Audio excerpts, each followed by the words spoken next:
Back in his office for one final check of the day's reports, he found a letter from a client.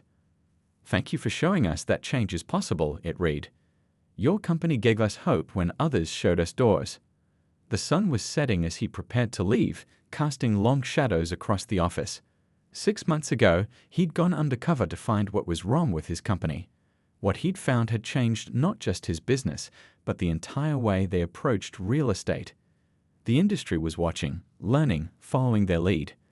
Tomorrow would bring new challenges, but for the first time in years, he was truly proud of the company he'd built, not just its success, but its soul. 6 months had passed since the day everything changed. The CEO stood in front of his office window, watching the morning sun reflect off neighboring buildings. The company felt different now. You could sense it the moment you walked through the doors. Gone were the whispered conversations and coded language. Instead, the office buzzed with genuine collaboration. The old hierarchy that had protected discrimination had been replaced with a system based purely on merit and hard work. He picked up the latest performance report from his desk. The numbers told an interesting story. While they'd initially lost some high-end listings after the shakeup, they'd gained something more valuable, a reputation for integrity. Clients were choosing them specifically because of their commitment to fair housing. Walking through the sales floor, he stopped at a desk where a senior agent was mentoring a newer one. "See how the market trends are shifting in this neighborhood," the senior agent explained. "We need to make sure all our clients know about these opportunities, regardless of their background." The break room, once a place where discriminatory jokes flew freely, had transformed into a space for genuine connection. Agents from different backgrounds shared lunch together, discussing market trends and helping each other succeed. The competition was still there, but it was healthy now, focused on who could provide the best service rather than who could exclude the most people. In the training room, a workshop was underway. Fair housing isn't just about following laws, the instructor explained to a group of attentive agents. It's about creating opportunities for everyone. It's about doing what's right. The CEO smiled, recognizing one of his former undercover colleagues leading the session. His phone buzzed with a text from the young agent he'd noticed during his undercover days. She just closed her first luxury property sale to the same couple who'd been turned away from Hampton Heights 6 months ago. They'd returned to the company after hearing about the changes, and she helped them find an even better home. The weekly sales meeting looked different now. Instead of premium listings being handed out based on favoritism, properties were assigned based on expertise and client needs. The new commission structure rewarded collaboration and client satisfaction rather than just sales volume. Remember, the sales director addressed the team. Our success isn't just measured in dollars. It's measured in lives changed, in dreams realized, in communities strengthened. The words weren't just corporate speak anymore. They were backed by action and results. The CEO sat in on a client meeting where a young couple was exploring their first home purchase. The agent walked them through their options with patience and respect, focusing on their needs and budget rather than making assumptions. This was how it should have been all along. In his afternoon executive meeting, the leadership team reviewed the anonymous feedback system they'd implemented. Complaints of discrimination had dropped to nearly zero, while agent satisfaction scores had soared. The few incidents that did arise were addressed immediately and transparently.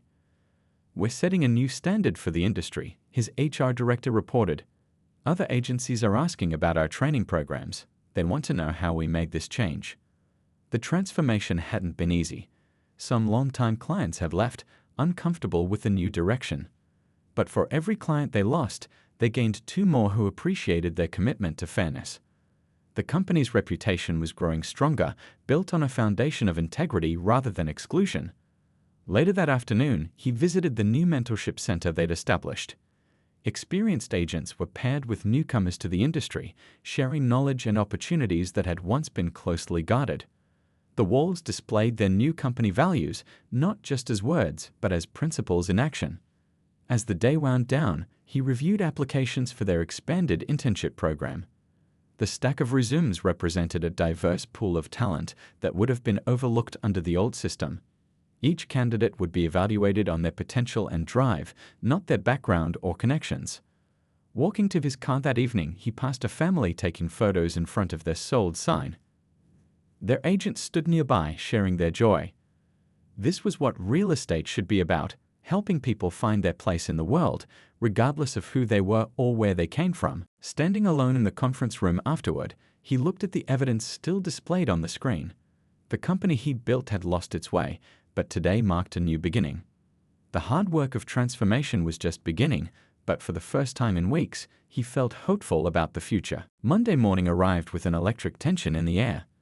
The CEO had arrived an hour early, no longer wearing his disguise. He stood in his true identity, dressed in his signature charcoal suit, watching from his office window as employees filed into the building below. At precisely 9 a.m., the intercom crackled throughout the building. All employees, please report to the main conference room immediately. This is mandatory. The confusion was visible on people's faces as they hurried to comply. Nobody could remember the last time there had been an all-hands emergency meeting. The conference room filled quickly. The top producers took their usual seats up front, chatting and joking amongst themselves. The newer agents huddled in the back, whispering theories about the unexpected meeting. The office manager tried to maintain order, unaware that her world was about to shift dramatically. At 9:15, the CEO walked in. The room fell silent. He stood at the podium, looking out at the faces of his employees. Some he'd worked with for years, others he'd only known as a disguised new hire over the past 2 weeks. "Good morning," he began, his voice steady. "2 weeks ago, a new agent joined our company." He paused, letting the words hang in the air. "Many of you knew him as the quiet guy in cubicle 23B, the one who struggled with the coffee machine, the one who ate lunch alone." Confused murmurs rippled through the room. The lead agent from the Hampton Heights incident leaned forward, frowning. "That agent," the CEO continued, "was me." The silence that followed was deafening. He watched as recognition dawned on their faces, followed by shock, then fear. The top producer who'd bragged about steering clients away from certain neighborhoods suddenly found the floor very interesting. Without warning, the large screen behind him came to life. Screenshots of internal messages appeared, followed by email threads and recorded conversations. The evidence he'd gathered played out in high definition, impossible to deny or explain away. "Let me tell you what I discovered," he said, his voice carrying to every corner of the room. "I found a company that had lost its way. I found systematic discrimination masked as market understanding. I found talented agents being denied opportunities based on nothing but prejudice." The office manager started to speak, but he held up his hand. "I'm not finished." He clicked to the next slide, the Hampton Heights incident captured in painful detail. "This happened under my watch," he acknowledged. "I built this company with a dream of changing the industry, of creating opportunities for everyone. Instead, we've become exactly what I fought against when I started my career." He walked to the front row, looking directly at the top producers who'd been at the center of the worst incidents. "As of this moment, 12 people in this room are no longer employed by this company." He began reading names, including 3 senior managers and 5 top-producing agents. The room erupted in protests and excuses. "It's just business," someone shouted. "We were maintaining property values," called another. "No," the CEO's voice cut through the chaos. "It's discrimination. It's illegal. And it ends today." He clicked through more evidence, the coded language in emails, the selective showing of properties, the rigged commission structures. One by one, the terminated employees were escorted out by security, their access cards deactivated, their computers already locked. The remaining staff sat in stunned silence, watching their colleagues leave. "To those who stay," he continued, "this is your chance to be part of real change. Starting today, we implement new policies." He outlined immediate changes: mandatory fair housing training, a restructured commission system, anonymous reporting channels for discrimination. "I understand some of you stayed silent out of fear," he acknowledged. "Others may have participated without fully realizing the impact of their actions. Today is a new beginning, but make no mistake, there will be zero tolerance for discrimination of any kind moving forward." The meeting lasted another hour as he detailed the changes coming to the company. Some agents looked relieved, others worried. A few of the newer agents had tears in their eyes, finally seeing hope for fair treatment. As the room emptied, he noticed the young agent who'd been crying at her desk days earlier. She lingered behind, clearly wanting to speak. "Sir," she said quietly, "thank you. I was about to quit. I couldn't be part of what was happening here." He nodded, understanding completely. "Help me rebuild this company the right way," he replied. "We have a lot of work to do." He carefully backed up everything to secure cloud storage, encrypted with passwords only he knew. Tomorrow would be his last day undercover. The thought of confronting these issues filled him with a mix of anger and determination. Looking at his reflection in the rearview mirror, he barely recognized himself under the makeup. But it wasn't just the physical disguise that felt foreign. It was the reality of what his company had become. As he drove home, he began planning how to dismantle this system of discrimination he'd unknowingly allowed to flourish. The weight of responsibility pressed heavily on his shoulders. He'd seen enough, gathered enough evidence. Now came the hard part, fixing what was broken, not just in the company's policies, but in its very culture. Tomorrow would be the last day of gathering evidence. After that, everything would change. After yesterday's shocking display of discrimination, the CEO arrived early at the office, his mind clear and focused. No longer was he just observing, now he was gathering evidence. He'd spent half the night reviewing state and federal real estate laws, knowing exactly what to look for. He started with the internal messaging system, taking screenshots of conversations where agents openly discussed their discriminatory practices. The casual way they talked about steering certain clients away from upscale neighborhoods made his blood boil. But he kept his emotions in check, methodically documenting everything. "Hey new guy," called out one of the senior agents. "Want to learn how we really do things around here?" The CEO nodded, playing his role perfectly. For the next hour, he listened and recorded as the agent proudly explained their unofficial policies, everything from marking certain client files with subtle codes to indicate their background, to their system of selective response times to inquiries. In the break room, he positioned himself near the coffee machine, phone carefully placed to capture conversations.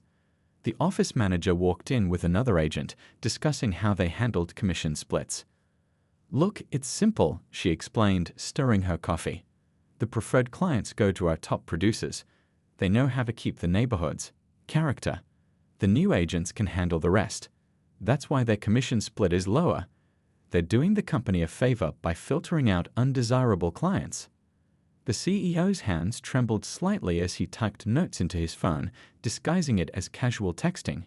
He'd built this company from nothing, dreaming of creating opportunities for everyone. Instead, it had become a machine for perpetuating the same discrimination he'd faced decades ago. During the afternoon sales meeting, he watched as the sales director handed out new listings. Premium properties were distributed with knowing winks and nods, while newer agents were handed listings in developing areas. He carefully noted how certain agents were consistently passed over, regardless of their performance numbers. "Remember," the sales director announced, "we have a reputation to maintain. Our high-end clients trust us to understand their preferences." The implied meaning hung heavy in the air as agents nodded in agreement. Back at his desk, he discovered a folder accidentally left open on the shared drive. Inside were email threads showing systematic discrimination in lending recommendations, steering certain clients towards specific mortgage companies known for their predatory rates. A young agent at a nearby desk was quietly crying after losing another premium listing to a senior agent. "They told me I needed to prove myself first," she whispered when he asked if she was okay. "But how can I prove myself when they never give me a chance?" The CEO watched as another agent manipulated listing photos, strategically choosing angles that hit nearby diverse neighborhoods. "Can't have buyers asking the wrong questions," the agent joked to colleagues. "What they don't see won't hurt them." In the file room, he discovered stacks of rejected applications with suspicious patterns. Properties mysteriously became unavailable when certain clients showed interest, only to reappear on the market days later. Late afternoon brought a training session for new agents. The CEO sat in the back, recording as the trainer explained their client assessment process, a thinly veiled system for profiling potential buyers. The careful language used to mask discriminatory practices showed just how ingrained these behaviors had become. "Always remember," the trainer said, "we're not doing anything wrong. We're just matching clients with their ideal communities." Several new agents shifted uncomfortably in their seats, but none spoke up.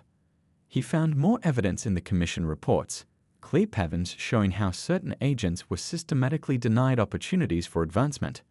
The numbers told a story of calculated discrimination masked by corporate policy.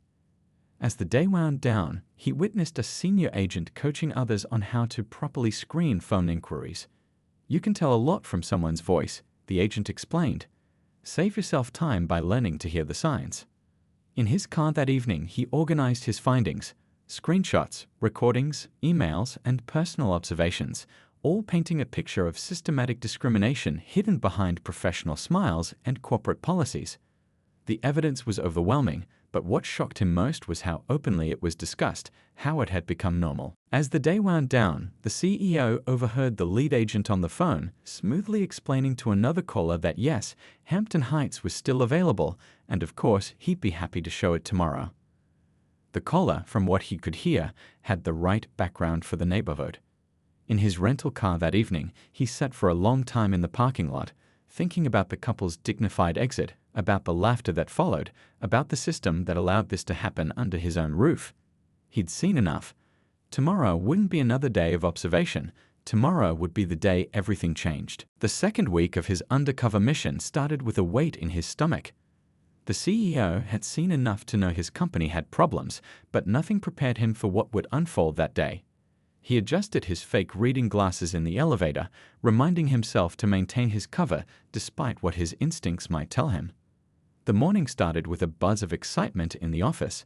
A potential client had scheduled a viewing of the Hampton Heights property, one of the most exclusive listings in their portfolio, priced at $2.8 million. The lead agent, a top producer who'd been with the company for 8 years, couldn't stop bragging about it. "This is how you make real money," the agent announced to the bullpen, waving the client file. "Not those little starter homes you newbies chase after."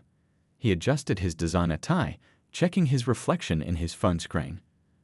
The CEO watched from his cramped cubicle, noting how other agents gathered around like moths to a flame. At 10 a.m., the clients arrived. The CEO felt his breath catch in his throat. The couple was professionally dressed. He in a tailored suit that spoke of old money, she in a conservative business outfit that probably cost more than most people's monthly salary. They were also black, like him, and carried themselves with the quiet confidence of success. The lead agent's demeanor shifted subtly but noticeably. The CEO watched as the warm smile became fixed, plastic. "Welcome," the agent said, his voice carrying a note the CEO recognized all too well.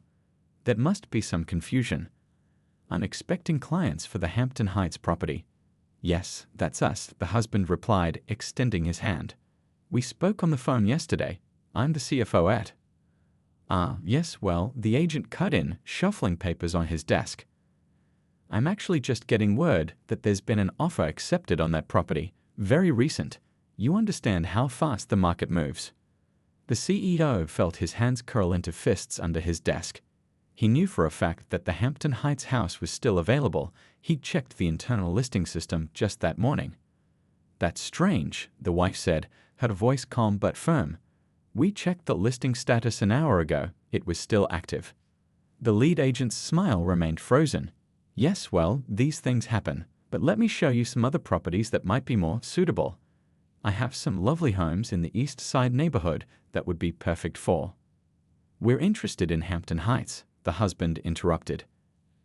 "Our budget is $3 million and we're pre-approved. If the house is still listed, we'd like to see it." The CEO watched as other agents nearby pretended to be busy while obviously listening in. Some smirked. Others looked uncomfortable but said nothing. The lead agent pulled out a different set of listings, all in neighborhoods far from Hampton Heights. "Trust me," the agent said with fake concern, "these areas would be a better fit for your family. Hampton Heights is very traditional. You might not feel comfortable there." The couple exchanged a look the CEO knew too well, a mix of anger, resignation, and dignity. He'd worn that same look early in his career, before he had the power to change things. The wife opened her mouth to speak, but her husband touched her arm gently. "We'll be taking our business elsewhere," the husband said quietly, "and we'll be sure to let our friends know about our experience here." They turned and walked out, heads held high. The lead agent watched them leave, then turned to his colleagues with a smirk. "Crisis averted," he announced. "Can't have the property values dropping in Hampton Heights. The neighbors would have my head." Laughter rippled through the office. In the break room later, the CEO listened as agents joked about the incident. Did you see their faces when he told them about the accepted offer? One agent snickered. Classic move. "Hey, we're doing them a favor," another chimed in. "Those neighborhoods have their own communities. Everyone's happier this way." The CEO excused himself and walked to the bathroom, hands shaking as he splashed water on his face. Looking in the mirror, he saw past the makeup and disguise to the young agent he'd once been, facing the same discrimination. He'd built this company promising to be different, to change the industry. Instead, he'd created another machine that crushed dreams and perpetuated the very prejudices he'd fought against. Back at his desk, he pulled up the internal messaging system and saw agents sharing memes about the incident.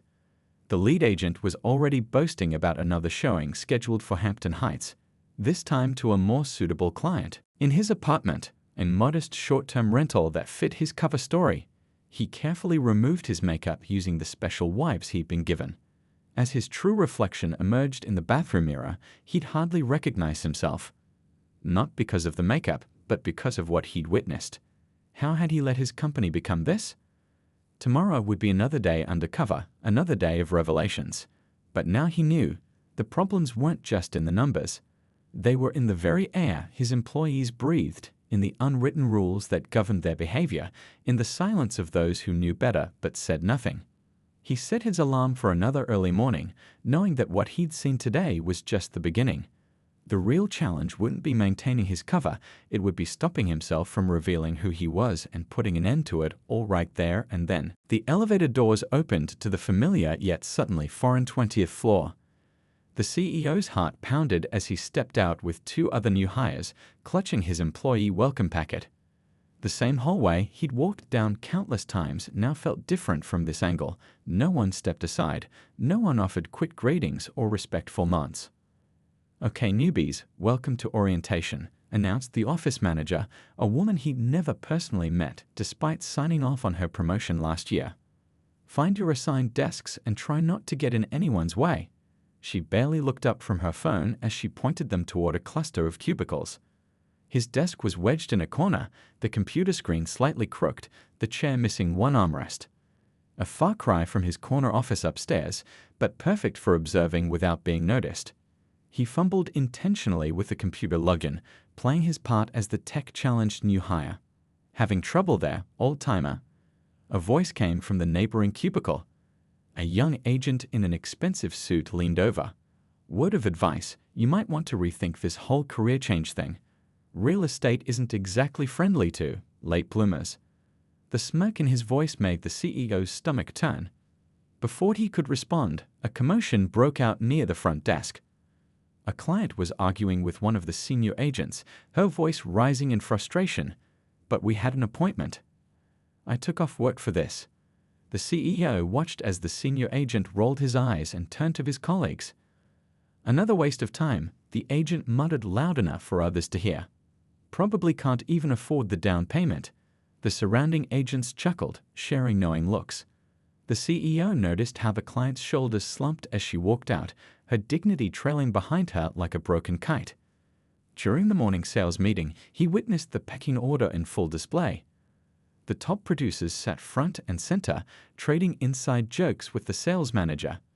New agents were relegated to the back, scrambling for scraps of information. One young agent's suggestion about improving the client follow-up system was met with dismissive laughter. "That's not how we do things here," the sales manager said, not even trying to hide his condescension. "Stick to the script we gave you and leave the thinking to those who've earned their stripes." Lunch in the break room was an education in office politics. The CEO sat alone with his packed sandwich, watching and listening. The conversations around him painted a picture he'd never seen from his upstairs office. "Did you see who got the Lakeview listing?" one agent whispered to another.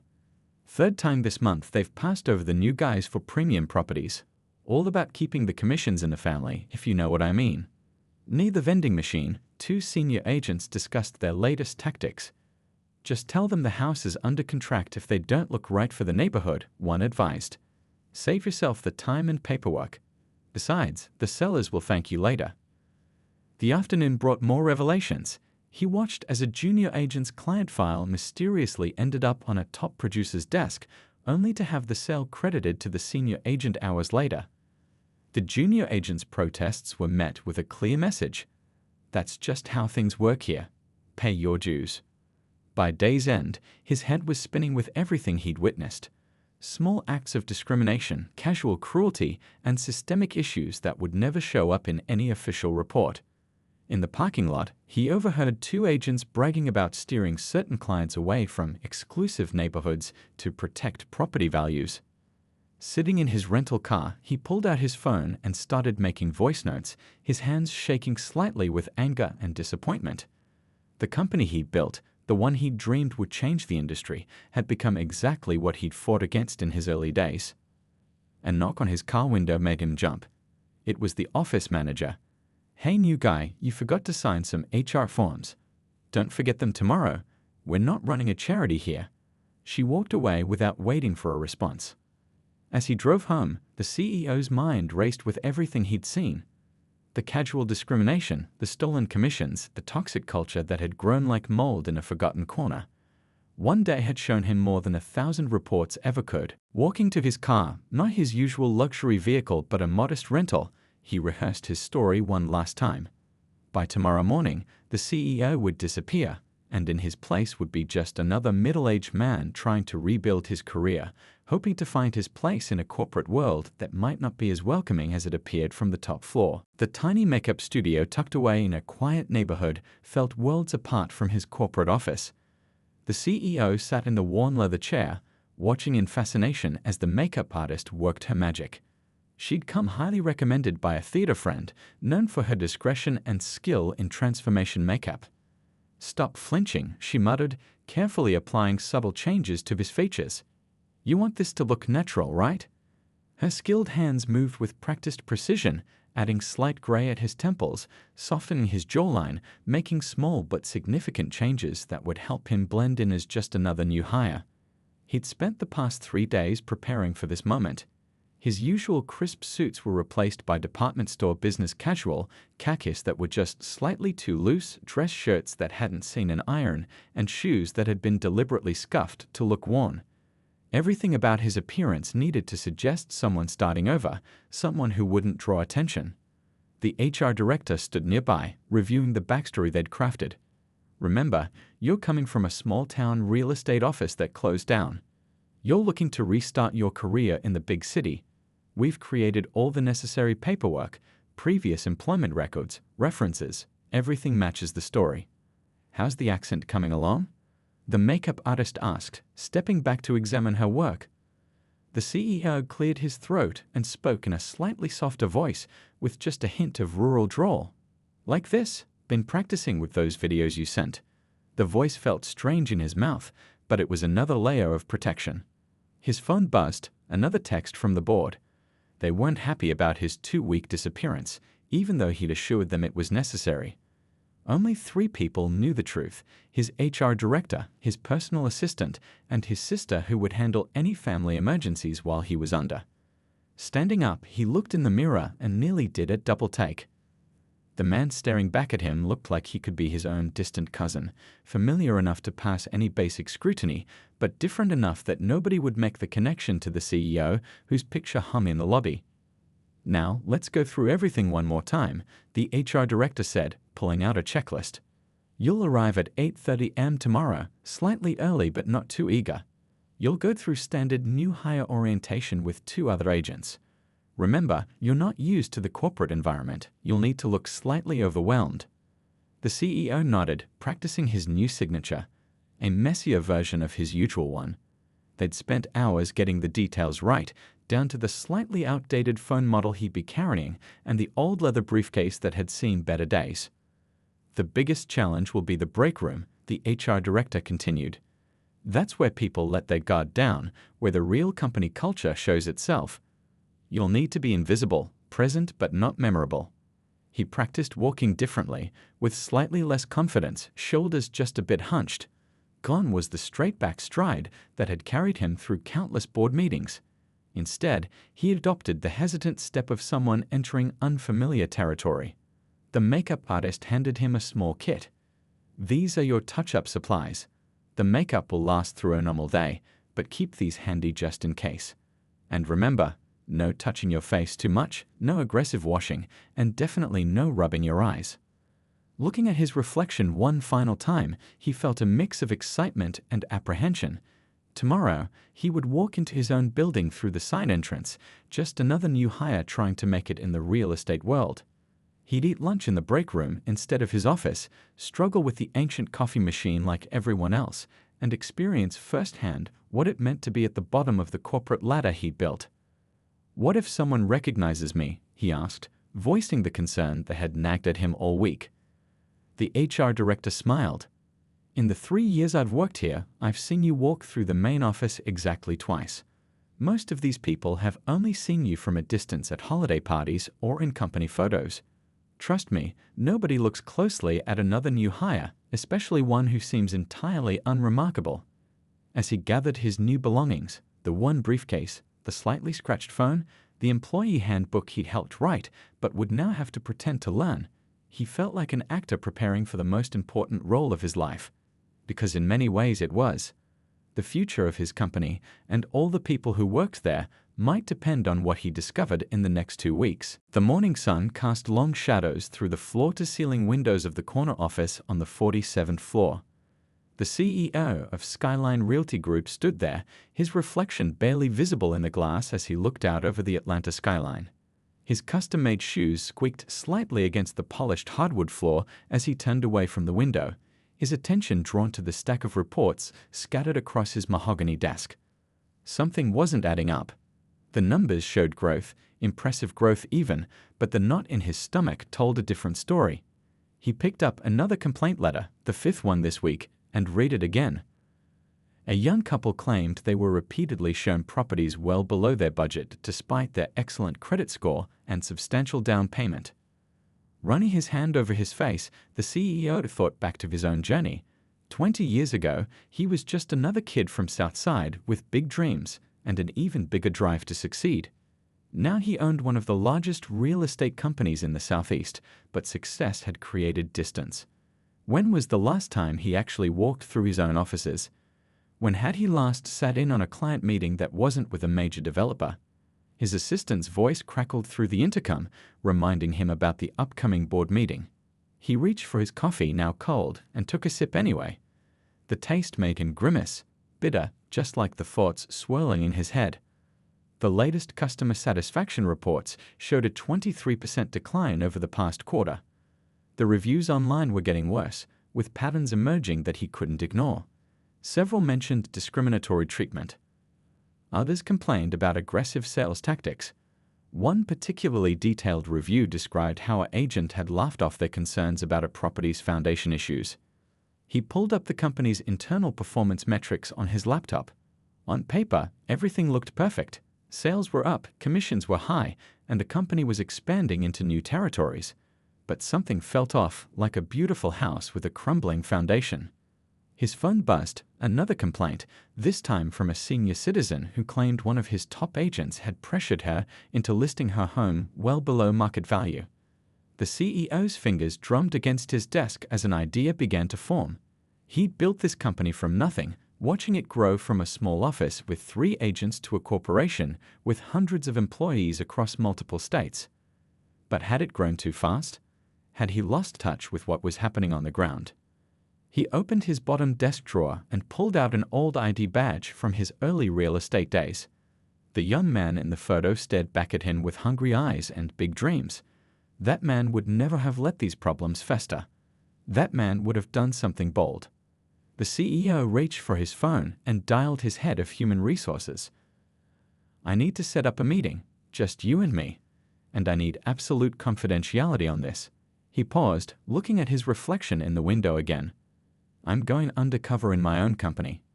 As he hung up the phone, his mind was already racing with the details. He'd need a convincing backstory, different clothes, maybe even a slight change in how he carried himself. It would take careful planning. He couldn't risk being recognized. But more importantly, he needed to see firsthand what was happening when people thought the boss wasn't watching. Opening his calendar, he began clearing his schedule for the next 2 weeks. The board wouldn't like it, but they'd have to understand. Sometimes to fix a problem, you need to see it with your own eyes. And something told him he was about to see a lot more than he bargained for. He stood up and walked back to the window, watching the busy streets below. Somewhere down there, his employees were interacting with clients, making decisions, representing his company, representing him. By this time next month, he'd know exactly what that meant. And something told him it would change everything.